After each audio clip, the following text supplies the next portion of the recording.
하나님의 말씀은 시편 122편 1절로 5절 단락입니다. 시편 120편과 121편서부터 시작된 것이 지금 이제 122편까지 오는데, 순례자가 드디어 이제 예루살렘에 도착한 상황이에요. 그 전편이 이제 집을 떠나서 순례하는 길에 주의 도움을 간구하고 그렇게 됐던 거죠. 그래서 목적지인 예루살렘에 드디어 도착한 상황이 1, 2절입니다. 사람이 내게 말하기를 여호와의 집에 올라가자 할 때 내가 기뻐하였도다. 예루살렘아, 우리 발이 내 성문 안에 섰도다. 사실 이 구약 성경을 보면요, 당대를 살아갔던 사람들이 자신이 처한 그 형편 속에서 하나님께 기도하고 또 간구하면서 응답받고, 그리고 또 주변 악한 무리들, 하나님을 대적하는 무리들과의 그 다툼과 갈등, 압박, 이렇게 그런 모든 사건들을 이제 기록해 놨잖아요. 그런데 그 당대에 살아간 사람 속에서 하나님의 심판과 또 그 예언, 그런 것들, 그리고 하나님이 주는 권고와 사랑의 말씀, 이런 것들이 당대 사람에게만 그 힘이 되고 그 사람들의 그 문제 해결이 아니라 이게 중의적으로 겹쳐 있어요. 메시아, 기름 부음 받아서 구원을 하실 예수 그리스도의 그 구원을 다윗의 집안을 통해서 이제 다윗이 이스라엘의 대표잖아요. 그러니까 그 이스라엘의 대표인 다윗, 그 집안을 통해서, 다윗을 통해서 그 후손인 예수 그리스도께서 오셔서 그 구원하실 종말론적인 비전까지 같이 겹쳐서 나타납니다. 그래서 이것이 분명하게 드러나는 것도 굉장히 많고, 또 이렇게 조금 더 영적 민감성을 가진 분들이 이렇게 볼 때 하는 거예요. 예루살렘에 하나님의 심판과 평화가 영원히 함께하기 때문에 기도하는 이제 종말론적인 비전으로 마무리되는 게 뒤에 가면 5절로 9절이 그렇게 돼요. 그래서 우리가 예루살렘을 위해서 우리 기도해야 돼요. 주님이 종말 때 그곳에 임해서 온 세상을 심판하실 것입니다. 성경은 그래요.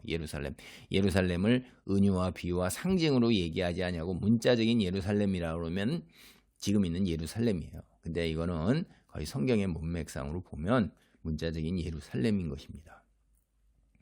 드디어 이제 순례길이 마무리돼서 발이 일행이 같이 오는 거죠. 우리니까 홀로 떠난 게 아니라 예루살렘 성문 안에 이제 탁 들어왔어요. 순례길을 오는 동안에 안전하게 지켜주셔서 여호와의 은혜를 경험했으니까 너무너무 기뻐하는 거예요. 이 시편의 이 전체 분위기가 어떠죠? 기쁨으로 충만한 거죠. 기쁨으로 예루살렘을 생각해서 기쁨으로 노래한다 이 말이에요. 그런데 예루살렘을 바라보면서 예수님은 눈물을 흘리며 대단히 슬퍼하셨어요. 예루살렘아, 예루살렘아, 내가 너를 품고자 암탉이 품고자 하듯이 그렇게 했는데 네가 나를 내어치며 거부하며, 이렇게 가서 결국 여호와의 심판으로 멸망되는 예루살렘을 보면서 참 애통해하고 가슴 아파하셨죠. 사람이 내게 말하기를, 이거는 사실은 반복적인 의미예요. 그래서 사람들이 내게 말할 때마다 여호와의 집에 올라가자, 순례길을 같이 가자, 이렇게 얘기할 때마다 얼마나 가슴이 벅차오르고 기뻐했는가. 예배드리러 가자, 새벽 기도하러 가자, 우리가 저녁 예배드리러 가자, 수요 예배 가자, 철야 예배 가자, 이럴 때마다 아휴 나 피곤해, 힘들어, 형편이 안 돼, 이런 것이 아니라 그 말을 들을 때 가슴이 벅차오른다 이 말이에요. 따르릉 전화였고서, 아이고 김집사, 권사님 함께 가시지요. 제가 차 지나가는 길에 모시겠습니다. 가슴이 벅차오르면서 뭉클하다, 이런 거예요. 그게 비유를 들자면 순례길을 떠나고 하자 할 때마다 흥분했다 이 말이에요. 그 드디어 하고자 했던 일, 하기를 원했던 일을 한 거예요. 예루살렘에 도착해서 기뻐하는 것이 아니에요.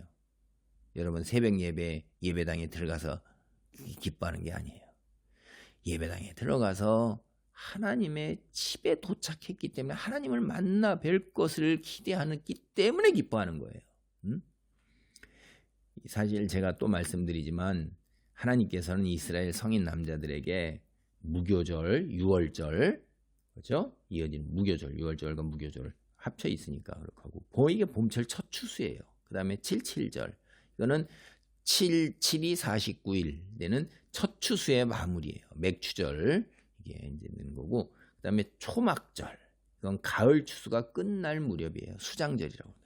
이럴 때 성전으로 순례를 가라고 신명기 16장 16절에 말씀을 하셨어요. 이 세 절기 중에 하나 이 아마 찾았던 것입니다. 3절 5절입니다. 예루살렘아 너는 잘 짜여진 성읍과 같이 건설되었도다. 지파들 곧 여호와의 지파들이 여호와의 이름에 감사하려고 이스라엘의 전례대로 그리로 올라가는도다. 거기에 심판의 보좌를 두셨으니 곧 다윗의 집의 보좌로다. 이제 예루살렘에 드디어 딱 들어가지고선 회상을 하는 거예요. 회상. 예루살렘은 참 잘 갖춰진 성읍이구나. 고대 근동에서 왜 성을 쌓았겠어요? 우리나라는 안 그런가요? 전 세계가 사실은 다 그렇죠. 그거는 살기 위해서, 외부의 침략으로부터 견뎌내기 위해서 성읍을 건설하잖아요. 그렇게 그런 면에서 예루살렘은 부족하거나 아쉬운 것이 없이 주민들을 완벽하게 외부의 침략으로부터 보호할 수 있는 거다. 그러니까 과연 우리나라의 그 수도 서울처럼 잘 지었구나, 이런 거죠.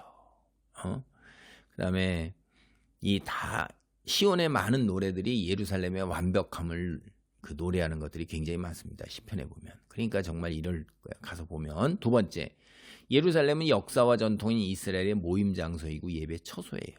그래서 이스라엘은 예배를 통해서 12지파가 연합하고 통일성을 유지한 거예요. 이스라엘의 모든 지파가 여호와께 감사하려고 예루살렘으로 모여든 거예요. 그래서 예루살렘이 잘 짜여진 성읍처럼 이스라엘 12지파도 연합이 잘 된 예배자들인 것입니다. 이스라엘의 전례대로라는 말은 이스라엘에게 주신 하나님 말씀에 따라, 그런 뜻이에요. 그냥 자기들이 장로들의 전통이나 사람의 전통에 의해서 자기들의 욕심을 채우기 위해서 세상에, 그게 아니에요. 하나님께서 그리하라 정해주신 그 말씀에 순종하는 겁니다. 세 번째는 예루살렘은 다윗의 왕조의 통치가 계속되는 곳이에요. 왕이신 하나님 백성, 왕이신 하나님, 그분의 백성의 통치가 예루살렘에서 진행되고 있다, 이 말이에요. 하나님께서는 누구를 대신 세웠어요? 다윗 왕조를 세우셨어요. 다윗 언약을 통해서. 그러니까 지방에서 이제 올라왔을 때 자기들이 지역에서 해결하지 못하는 그런 문제들을 가져와서 주님의 공정한 판결을 받기도 했을 거예요. 이거 다윗 왕조 앞으로 가져와서. 그러니까 하나님의 통치는 앞으로도 예루살렘에서 계속될 것이고 정의와 공의가 하수처럼 넘쳐나며 번영할 것입니다. 예루살렘은 이스라엘의 종교적 중심이고 정치적 중심이고 그 삶의 중심이 되는 거예요. 하나님께서 그렇게 하신 거예요. 그러니까 하나님의 백성된 우리들, 이건 어떻게 되죠? 예수 그리스도를 통해서 성취되었고 오심으로써 다윗의 후손으로 오셨잖아요. 육적으로. 그리고 이제 마지막 오실 때 완성되고 성취된다 말이에요. 그렇게 새하늘과 새 땅으로 하나님께서 다시 만드시고 예루살렘 그곳 정하셔서 보좌가 있고 다윗의 보좌가 있고 하나님의 보좌가 있는 곳이에요. 기도합니다. 할렐루야. 하나님 감사합니다.